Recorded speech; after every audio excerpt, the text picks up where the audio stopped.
G'day, I'm Peter Plissier, also known as Si around the blogging fraternity.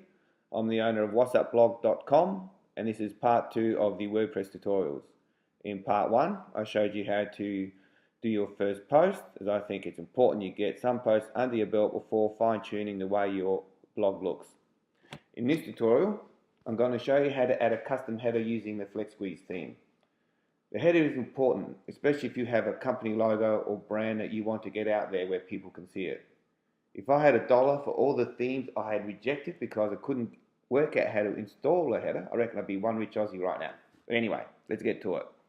We'll start from the dashboard. Okay, first you would go to your appearance and you would click on FlexSqueeze Themes Options, which will bring up your FlexSqueeze dashboard. And then just to judge the overall look of it, we'd go to Quick Change Settings. We would choose a color theme.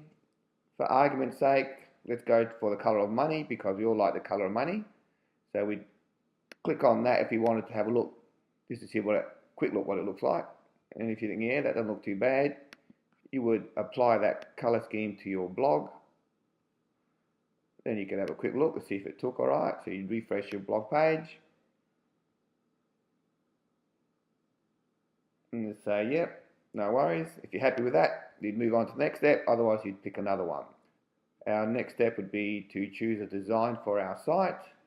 There's 8 to choose from. Rather than go through them all, we'll just choose one at random. Let's go for number 4. Let's apply that design to our blog. Let's have a look, see how that looks. Yep, we say that's cool. If you're happy with that, go on to the next step. Otherwise, you choose another one. The next step is to actually choose a layout. You can have a 1000 pixel blog, 1020 actually, with a sidebar on either side. You can have 960 with a double sidebar. You can have one no sidebar at all if you want to go more for a sales page type look. There's even an AdSense optimized one. There's not one there that I really like, so I'm going to actually do a custom one. And to do that, I'd go to blog and sidebar width tab. I would click on that. I would select a blog size of 1000 pixels. I'm not using a left sidebar. I am using a right sidebar. I'm happy with 200, so yep, that's all fine. If you wanted to change any of those, you could. So we go with save. Okay, that shouldn't change at all because I kept the same settings, not a problem. Okay, let's go for our header. That is again with FlexSqueeze, extremely easy. You click on the header tab. And there's a few selections there.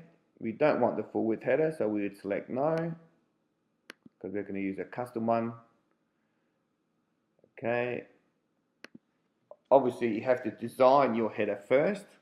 You have to make it the 1000th pixels wide. Well, that's what I did because that's my blog width. If you have one at say 960, then you would design a header for 960 pixels. Then you would upload it to your site. I put mine in the image directory.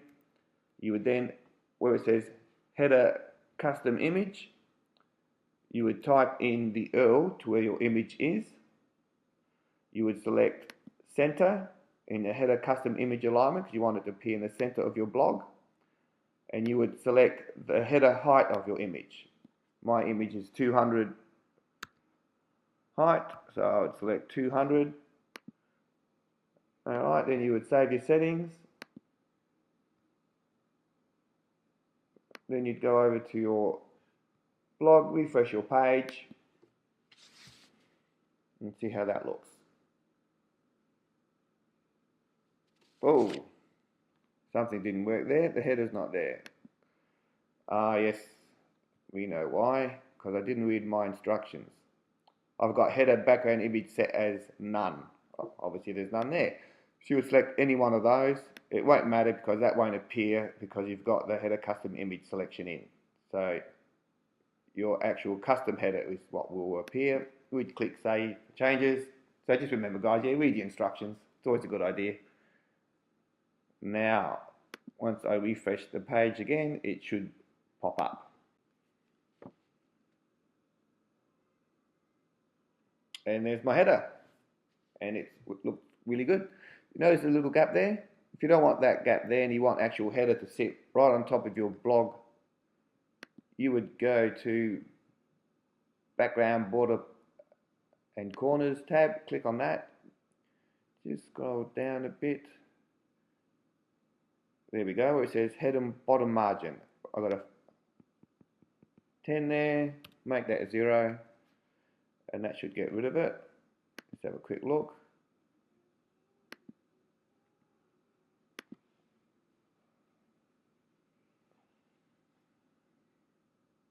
Here we go, it's gone. That is really looking really good. I'm really happy with that. However, there is one thing I'm not entirely happy with. If you have a look at my header, it's got square corners, where the rest of my blog has got round corners. So let's go back into options.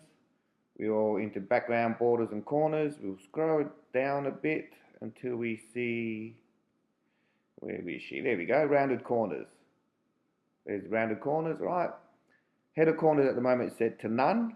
We can have top, bottom or all. I will select all. I will save those changes, go back to my blog, refresh the page, and we'll now see that I have rounded corners on my header and it fits the rest of my blog. That's it now. What I recommend you guys to do is go into your import export tab, click on that, and then I want you to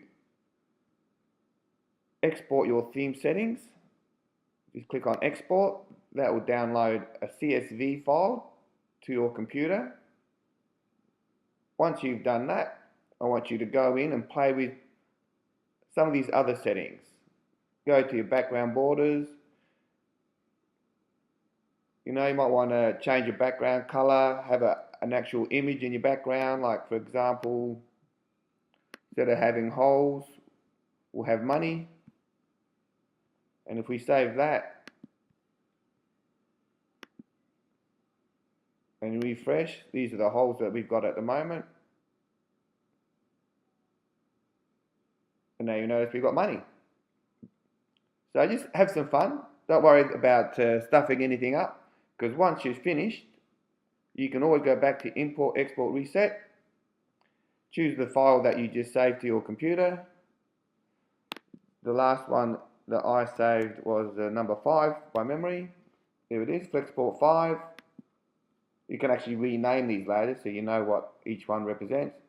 I would choose that, import my settings. Now if I go back to my blog and reset, you'll notice that all the changes are gone and you're back to the way your blog used to look before you did those settings. That's it, guys. As I said before, FlexSqueeze is a great thing to use. It's very flexible. You can do it almost anything you want with it. Hope you enjoyed that tutorial. Please log on to whatsupblog.com and subscribe to my my list, and that way you'll never miss out on a tutorial, as I always post those to my members. Have a great day. Bye for now.